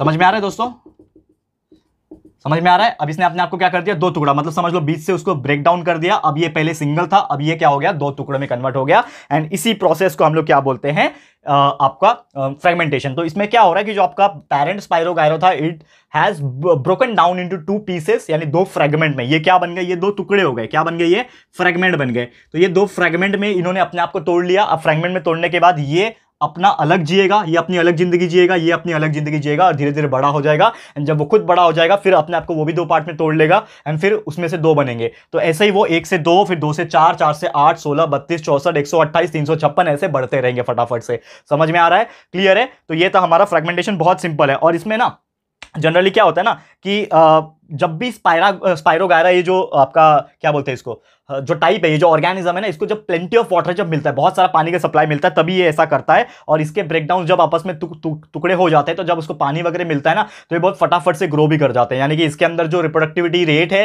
या फिर रीजनरेशन का जो रेट है ना, वो काफी ज्यादा हाई है as compare to other organisms. ठीक है, और इसमें एक और एग्जाम्पल जो होता है ना, इसमें साइकन का भी एग्जाम्पल है। साइकन स्पॉन्ज जैसा एक एनिमल होता है, ऑर्गेनिज्म होता है, उसका भी बेस्ट एग्जाम्पल है। तो आपको याद रखना है फ्रेगमेंटेशन, याद रहेगा, क्लियर है। एग्जाम्पल और डायग्राम, ये सबसे ज्यादा जरूरी चीज है इस चैप्टर में याद रखना। बाकी थियरी भूल भी जाओगे तो भी आप अपने मन से कुछ ना कुछ लिख सकते हो। डायग्राम, एग्जाम्पल्स ये कर लो, और कंसेप्ट जो मैं बता रहा हूं उसको सुन लो, अच्छी तरीके से याद रख लेना। ठीक है, नोटबुक में नोट डाउन भी करते जाना। तो ये हो गया हमारा पहला टाइप, जिसको हम लोग बोलते हैं फ्रेगमेंटेशन।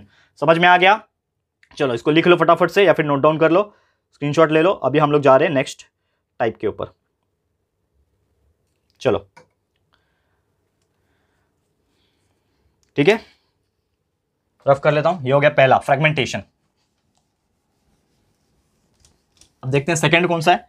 सेकंड जो है आप लोग के लिए बहुत ज्यादा इंपॉर्टेंट अगेन, जिसका नाम है दोस्तों यहां पे रीजनरेशन। अब देखो रीजनरेशन का मैं एग्जांपल बताऊं आपको, कौन सा नंबर था, सेकंड नंबर ना, सेकंड नंबर, जिसका नाम है रीजनरेशन। ठीक है, नाम से क्या लग रहा है आपको, रीजनरेशन का मतलब क्या हो रहा है, रीजनरेट करना, आपस में रीजनरेट करता। आपने कभी जैसा एक देखा है क्या, छिपकली, मतलब इसका एग्जांपल तो नहीं दे रहा हूं, छिपकली is not example of this, लेकिन आपने एक चीज मैं आपको रियल लाइफ बता रहा हूं, आपने छिपकली देखा है क्या, छिपकली, उसका पूंछ अगर कट जाता है गलती से, तो ना उसकी पूंछ ना वापस से ग्रो हो जाती है, आपने देखा होगा। तो समझ लो वैसे ही टाइप है, lizard is not a example of this thing. Again मैं बोल रहा हूं, बस आपको समझाने के लिए बता रहा था। तो ऐसे ही रिजनरेट होता है, कोई भी एक ऑर्गेनिज्म ऐसा होता है, जैसे कि एक ऑर्गेनिज्म का नाम है यहां पे एग्जांपल के तौर पे याद रखना है, example is planaria. Planaria is a organism जो नॉर्मली दिखता कैसा है, ये आपको मैं बता दूं। ठीक है, इस प्रकार से इसका थोड़ा शेप है, ये प्लेनेरिया ऐसा दिखता है, ठीक है। इट इज ए ऑर्गेनिज्म, ठीक है ना। अब नॉर्मली क्या होता है, इसके दो आंखें समझ लो यहाँ पे ठीक है। अब प्लेनेरिया क्या करता है, ये अपने आप के बॉडीज को ना डिवाइड कर देता है फ्रेगमेंट्स में, ठीक है ना, मतलब टुकड़े टुकड़े में डिवाइड करता है, मतलब ये फ्रेगमेंटेशन नहीं हो रहा है, लेकिन ये अपने आप को इस प्रकार तोड़ लेता है। समझ लो ये आपका मुंडी जो था वो अलग हो गया, ठीक है, ये जो मिडल पोर्शन था ये अलग हो गया, ठीक है, और जो नीचे का पोर्शन था ये अलग हो गया। अब ये जब अलग हो जाता है तो क्या होता है, इस टाइप के ऑर्गेनिज्म के अंदर जो अलग अलग जो डिस्कार्डेड पार्ट है, मतलब जो उसने तोड़ दिया अपने आप को, ये जो पार्ट है ना, ये अलग से क्या होते हैं दोस्तों, ग्रो होने लगते हैं। यानी कि सिर्फ इतना पार्ट था, सिर्फ इतना पार्ट था, अब ये ग्रो हो जाएगा, ठीक है, ये पूरा अपना क्या बना लेगा, शरीर बना लेगा, ठीक है। सिर्फ इतना पार्ट था, ये ग्रो हो जाएगा और ये पूरा का पूरा अपना शरीर बना लेगा। सिर्फ इतना पार्ट था, ये ग्रो हो जाएगा और ये क्या बना लेगा, अपना पूरा का पूरा शरीर बनाएगा। तो इस प्रकार से क्या होता है, वो ग्रो होने लगता है और जो भी उसके टुकड़े टुकड़े पार्ट होते हैं वो आपस में क्या हो जाते हैं, बड़े हो जाते हैं। मतलब वो अपने हर एक पार्ट के थ्रू, हर एक टुकड़े के थ्रू अपने आप को रीजनरेट कर लेता है। और यही चीज है, इस कंसेप्ट का नाम, इस प्रॉपर्टी का, इस ऑर्गेनिज्म का नाम क्या है, रीजनरेशन, ठीक है। तो यहां पे जैसे जैसे वो अपने रिमेनिंग पार्ट्स को ग्रो करता है, एक नया नया प्लेनेरिया हो जाता है। तो ये प्लेनेरिया था, इसने अपने आप को तोड़ दिया, एक पार्ट था, उससे वो एक पार्ट से नया पार्ट रीजनरेट हो गया और न्यू न्यू प्लेनेरिया वापस से बनने लगे, और इसी चीज को हम लोग बोलेंगे रीजनरेशन। बहुत सिंपल सा साधारण सा कंसेप्ट है, समझ में आ गया, बहुत सिंपल सा साधारण सा, इतना ज्यादा इंपॉर्टेंट नहीं है एग्जाम पॉइंट ऑफ व्यू, लेकिन फिर भी आपको याद रख लेना है, ठीक है। चलो मिटा रहा हूं अभी, समझ में आ गया रीजनरेशन क्या होता है। क्योंकि देखो हमारा काम है रिवाइज करवाना, तो हर एक चीज रिवाइज करवाऊंगा, कोई टॉपिक छोड़ूंगा नहीं जो आपके लिए एग्जाम में आ सकते हैं। हर एक टॉपिक जो है मैं करा रहा हूं, ठीक है। ये हो गया रीजनरेशन, फटाफट से देख लेना और स्क्रीनशॉट लेते जाना, ऐसा कुछ ये नहीं है, ठीक है। चलो एक और बहुत इंपॉर्टेंट कंसेप्ट है जो हमें पढ़ना है आज के लिए, जिसका नाम है दोस्तों बडिंग। देखो फिर से बडिंग आ गया यहाँ पे, जो इसके पहले बडिंग पढ़ा था वो यूनिसेल्युलर का बडिंग था। अब ये जो बडिंग में पढ़ा रहा हूं दोस्तों, ये आपका कौन सा बडिंग है, ये आपका मल्टी सेल्युलर ऑर्गेनिज्म का बडिंग है, और ये ज्यादा इंपॉर्टेंट है, ये ज्यादा इंपॉर्टेंट है, इसको नोट डाउन कर लेना दोस्तों, ठीक है। अब यहां पे बडिंग के केस में क्या होता है, इसका एग्जांपल है हाइड्रा। एग्जांपल इसका क्या है, हाइड्रा इज ए ऑर्गेनिज्म, एक प्लांट जैसा ऑर्गेनिज्म है जो कि समुद्र के जो नीचे जो जमीन होती है ना, समुद्र के अंदर गहराई में, उसके अंदर ग्रो होता है वो। तो बेसिकली इसका डायग्राम कैसा होता है, झाड़ी जैसा होता है, ठीक है, समझ लो इस प्रकार का ऐसा झाड़ी जैसा निकला होता है, ठीक है, इस प्रकार से ऐसा झाड़ी जैसा इसका क्या होता है, शेप होता है, ठीक है। अब ये जो हाइड्रा है, ये ग्रो कैसे होता है, यानी कि इसके बीच में रिप्रोडक्शन, जिसको हम लोग बडिंग बोलते हैं, ये होता कैसा है। तो होता क्या है बेसिकली कि इसके अंदर जो स्टेम समझ लो है, ये जो स्टेम है आपका, ये जो आपका पूरा का पूरा स्टेम है ना, इसमें से कहीं से ना क्या होता है ना, एक टुकड़ा निकल के आता है, जिसको हम लोग क्या बोलते हैं, बड बोलते हैं। जैसे आपको पता है ना कि जब गुलाब खिलता है, गुलाब का फूल आपने देखा होगा, गुलाब जब खिलने वाला होता है उसके पहले एक छोटा सा कली आता है, कली बोलते हैं ना, ये कलिया, ऐसा एक गाना भी निकलता है ना, गुलाब की कली, ऐसा। तो कली वर्ड पता है, कली, तो कली को हम लोग इंग्लिश में साइंटिफिक लैंग्वेज में बड बोलते हैं। तो सबसे पहले क्या होता है कि ये हाइड्रा में से ना बड निकल के आता है, एंड ये जो बड निकल के जब आता है, ठीक है, तो ये बड क्या करता है बेसिकली, यहां पे एक जो टुकड़ा होता है ना, वो बर्ड जो है वो गिर के फॉलन डाउन हो जाता है, जिसके वजह से वो जमीन पे ग्रो होने लगता है। मतलब जब बर्ड नीचे गिर के आता है तो वहां से आपका एक और नेसेंट जो हाइड्रा है, मतलब एक तरीके से पूरा ग्रो होता है। समझ लो, मैं आपको कैसे बताऊं, देखो यहां पे समझ लो कि आपका ये आपका क्या है, हाइड्रा है, ये आपका हाइड्रा है। अब यहां पे जो बर्ड था वो ग्रो होने लगा, अब ग्रो होने लगा तो ये भी बड़ा होने लगा, ठीक है, ये भी बड़ा होने लगा। अब ये जो बड़ा हो गया ना, ये क्या हो जाता है, एक टाइम के बाद यहां से कट के निकल जाता है। तो ये जब कट के निकल जाएगा तो जहां पे भी गिरेगा वहां से एक न्यू हाइड्रा, जिसको हम लोग क्या बोलते हैं दोस्तों, उसको हम लोग बोलेंगे नेसेंट हाइड्रा। नेसेंट हाइड्रा जो है वो ग्रो अप हो जाता है, जिसके वजह से जहां पे भी वो गिरेगा वहां से न्यू हाइड्रा ग्रो होना स्टार्ट होता है। और वैसे ही वो जब बड़ा हो जाएगा फिर उसमें से भी बड़ा आएगा, वो भी फिर नीचे गिरेगा टूट के, एंड वो वहां से न्यू प्लांट आता रहेगा। तो इस प्रकार से वो चीजें होती रहती है, ठीक है। और यहाँ पे जो पेरेंट हाइड्रा होता है ना, वही उसको सप्लाई करता है न्यूट्रिशन। पहले तो जो जैसे हमारी मदर वॉम्ब में, गर्भ में बच्चों को दाखिल करती है, तो जो एनर्जी जो उसको मिलती है वो मदर जो खाती है उसको वैसा मिलता है। वैसे ही पेरेंट जो हाइड्रा है उसी से ये बर्ड में एनर्जी जाती है, वो धीरे धीरे ग्रो होता है, नेसेंट हाइड्रा बनता है, फिर वहां से ब्रेक डाउन होकर जब टूटता है फिर वापस से वो ग्रो करता है, फिर वो जब बड़ा होता है फिर वापस से उसमें से बड़ा आएगा, वो ग्रो होगा, फिर वो टूटेगा। इस प्रकार से चीजें होती है और इसी को हम लोग क्या बोलते हैं, बडिंग बोलते हैं। याद रहेगा, ओके। बहुत सिंपल सा फंडा है इसका, बहुत साधारण सा टॉपिक, ठीक है। अब चलते हैं नेक्स्ट, एक और बडिंग समझ में आ गया, ये आपको अच्छे से लर्न कर लेना है दोस्तों, ठीक है। अब आते हैं हम लोग हमारे फोर्थ, जो कि है चौथा टाइप का नाम है दोस्तों यहाँ पे वेजिटेटिव प्रोपैगेशन, ठीक है। अब ये क्या होता है वेजिटेटिव प्रोपैगेशन, ये भी हम लोग देख लेते हैं फटाफट से, ठीक है।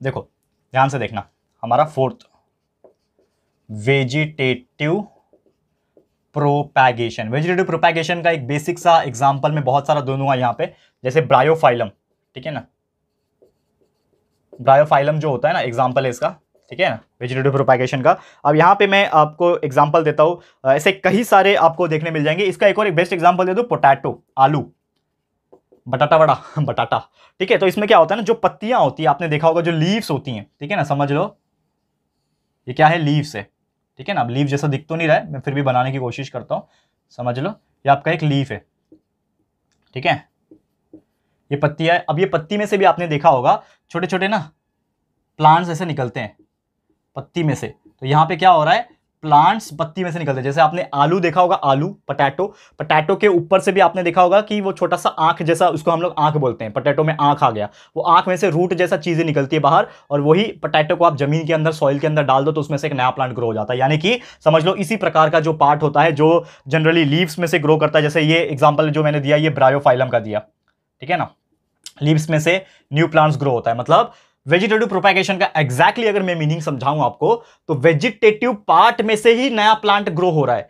कहीं पे रूट में से ग्रो हो रहा है, कहीं पे लीव्स में से ग्रो हो रहा है, कहीं पे कुछ फ्रूट में से ग्रो हो रहा है। जैसे पोटैटो अगर मैं आपने देखा होगा, ठीक है ना, पोटैटो में अगर मैं बात करूं, समझ लो ये एक आलू है आपका। अब आलू में भी आपने देखा होगा ऐसे छोटे छोटे आंख निकल आते हैं, ठीक है ना, छोटे छोटे सा रूट जैसे नजर आते हैं, आपने समझ लो, देखा है कि नहीं आपने पोटैटो में। अब इसी को आप सिर्फ सॉइल में डाल दो तो इसमें से ना प्लांट ग्रो होने लगेंगे, इसमें से प्लांट ग्रो होने लगेंगे और इसमें से भी नया आलू आने लगेगा। तो इसी चीज को हम लोग बोलते हैं वेजिटेटिव प्रोपैगेशन। वेजिटेटिव प्रोपैगेशन का बेसिक मतलब क्या हुआ कि वेजिटेटिव पार्ट, जैसे कि लीव्स, उसका ये स्टेम है ना, आलू का मतलब ये क्या है, स्टेम है, रूट्स, इसमें से नए नए प्लांट्स उग के आएंगे और उसमें से नया फल जो आएगा, that is known as the vegetative propagation. तो ऐसे कई सारे एग्जांपल ही आपको याद रखना है, ठीक है, क्लियर है।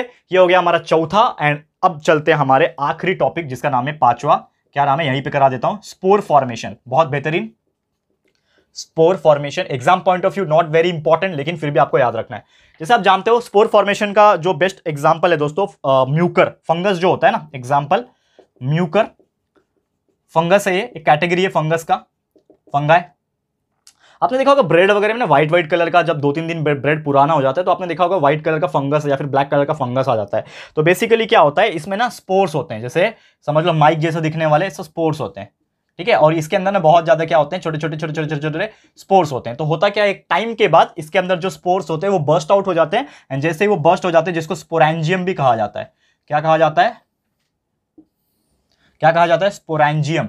तो स्पोरेंजियम जब बर्स्ट हो जाएंगे और जहां पे भी वो गिरेंगे नए पार्टिकल्स, मतलब टूट टूट के जहां पे भी वो गिरेंगे वहां से एक नया फंगस वापस से ग्रो होने लगेगा, and that is nothing but the spore formation. मतलब स्पोर्स के हेल्प से नया रिप्रोडक्शन हो रहा है, नया फॉर्मेशन हो रहा है, that is nothing but the spore formation, ठीक है। तो यहां पे क्या होता है कि जो आपका राइजोइड्स होता है, मतलब पहले तो रूट्स, जिसको हम लोग राइजोइड्स बोलते हैं, रूट्स को हम लोग यहाँ पे क्या बोलेंगे, राइजोइड। मतलब रूट नहीं होता है, रूट जैसा दिखने वाला चीज होता है जिसको राइजोइड कहा जाता है, समझ लो। और उसमें से ग्रो हो रहा है, that is nothing but the Mucor. और इसमें अंदर जो जो छोटे छोटे स्पोर्स प्रेजेंट है, that is nothing but the sporangium, जो कि फटता है। जैसे ही फट जाएगा उसके अंदर से जो छोटे छोटे दाने जो हैं, स्पोर्स माइक्रोस्कोपिक होते हैं, हम देख नहीं पाएंगे, वो नीचे गिरेंगे। समझ लो ब्रेड में है तो ब्रेड पे गिर रहे हैं, तो ब्रेड पे क्या हो जाएगा, नया फंगस जो म्यूकर है वो उगने लगेगा। इसके लिए आपने देखा होगा कि अगर 4 रोटी आपने रखा हुआ है और चारों रोटी में से एक रोटी में फंगस आया हुआ है, लेकिन बाकी तीनों रोटी साथ में है, तो तीनों रोटी भी जल्दी जल्दी खराब हो जाएंगे। क्यों? क्योंकि सेम वैसे ही समझ लो, ये एक रोटी पे ये फंगस उगा रहेगा, ये फटेगा, स्पोर्स बिखरेंगे, तो दूसरे रोटी के टुकड़े पे भी गिरेंगे स्पोर्स, और वहां से तुरंत एक नया फंगस उग जाएगा, और ऐसे वो अपने आप को मल्टीप्लाई करते रहते हैं और इन लोगों के बीच में रिप्रोडक्शन होता रहता है। क्लियर है? तो उम्मीद कर रहा हूं कि ये आपको बहुत बेहतरीन तरीके से समझ में आ गया होगा। तो यही था दोस्तों हमारा आज का लेक्चर नंबर 1, जिसमें हमने ये चैप्टर का life processes in living organism जो पार्ट 2 है उसका पहला लेक्चर कराया, जिसमें हमने असेक्सुअल का पूरा पार्ट कंप्लीट कर दिया, क्योंकि बहुत बड़ा चैप्टर है। अगेन सेक्सुअल रिप्रोडक्शन का पूरा पार्ट बाकी है, लेकिन मैंने आपसे वादा किया कि हम 2 पार्ट में इसको कराएंगे। तो लेक्चर नंबर 2 भी जल्द से जल्द आएगा, ठीक है ना। इसका ही लेक्चर नंबर 2 लेकर आऊंगा, 1 शॉट का ही लेक्चर नंबर 2। देखो नाम तो 1 शॉट है, एक ही शॉट में देना है मुझे, लेकिन मैं नहीं चाहता कि मैं आपका 2 घंटा टाइम लूं यहाँ पे। तो यहाँ पे हम 2 हिस्सों में कर देंगे, आप आराम से पढ़ो, ठीक है ना। रोज पढ़ोगे तो भी कोई दिक्कत की बात नहीं है, थोड़ा थोड़ा। तब तक बाकी के मैथ्स का चैप्टर्स पढ़ लो, जब तक बाकी के साइंस के चैप्टर्स पढ़ लो, अच्छे से कंप्लीट करो। आगे के चैप्टर साइंस के कंटिन्यूअसली मैं लाऊंगा। एंड गेम सीरीज में मैंने आपसे वादा किया था, और कई सारे इंपॉर्टेंट अलग से चीजें भी ला रहा हूं। इंपॉर्टेंट क्वेश्चंस टेलीग्राम पे डाले हुए, वहां से आप देख सकते हो। जितना हो सके याद करते रहो, पढ़ाई करते रहो। बहुत सारे बुक्स आते हैं मार्केट में, अवेलेबल है, 21 है, खरीद लो, अच्छे से पढ़ाई करते रहो। ठीक है, तो इसी के साथ आज का जो वीडियो है मैं समाप्त करता हूं और लेक्चर नंबर 2 जो सेक्सुअल रिप्रोडक्शन का जो पार्ट रहेगा, असेक्सुअल आज कंप्लीट कर लिया। लेक्चर नंबर 2 में सेक्सुअल रिप्रोडक्शन मिल जाएगा, पूरा एक्सप्लेन करूंगा ह्यूमन बींग्स में कैसा होता है, क्या क्या ऑर्गन्स होते हैं सेक्सुअल रिप्रोडक्शन के, प्लांट्स में कैसा होता है, ये सभी चीज हम बात करेंगे। तो आज मुझे अनुमति दे दो कि आज मैं जाऊं, तो प्लीज आप मुझे कमेंट करके बताना कि आपको ये हमारा वन शॉट कैसा लगा है। अपनी राय और सजेशन जरूर से देना। वीडियो पसंद आए दोस्तों तो प्लीज इस वीडियो को लाइक कर देना एंड शेयर करना अपने दोस्तों के साथ, क्योंकि बताओ उनको कि सर ने जो प्रॉमिस किया था एंड गेम सीरीज का वो सर ने तुरंत ला दिया। एक दिन पहले अनाउंस किया था और अगले ही दिन आपके लिए मैं वीडियो बना रहा हूं दोस्तों। तो please share to the maximum people. 10th standard student, आप लोग की सपोर्ट की जरूरत है दोस्तों, क्योंकि आप ही हो दोस्तों जो 10th के बाद 11th में जाएंगे। आप लोग के लिए 11th में भी उसी प्रकार मेहनत करेंगे। 11th में आप चाहे साइंस लो कॉमर्स लो, हर चीज हमारे इस प्लेटफॉर्म पे मैं लाने वाला हूं। तो आप लोग बस बने रहना हमारे साथ, कंटिन्यूअसली आपको हम पढ़ाई करवाएंगे, फ्री ऑफ कॉस्ट देंगे और आपको एक काबिल इंसान बनाएंगे जो आपके फ्यूचर के लिए, करियर के लिए बहुत ज्यादा हेल्पफुल होगा। ठीक है दोस्तों, तो इसी के साथ वीडियो समाप्त होता है। वीडियो पसंद आए लाइक कर देना, शेयर करना अपने दोस्तों को। चैनल पे फर्स्ट टाइम आया तो जरूर से हमारे चैनल को सब्सक्राइब कर देना। ठीक है दोस्तों, तो जल्दी मिलेंगे हमारे न्यू वीडियो में, तब तक के लिए thank you and good bye.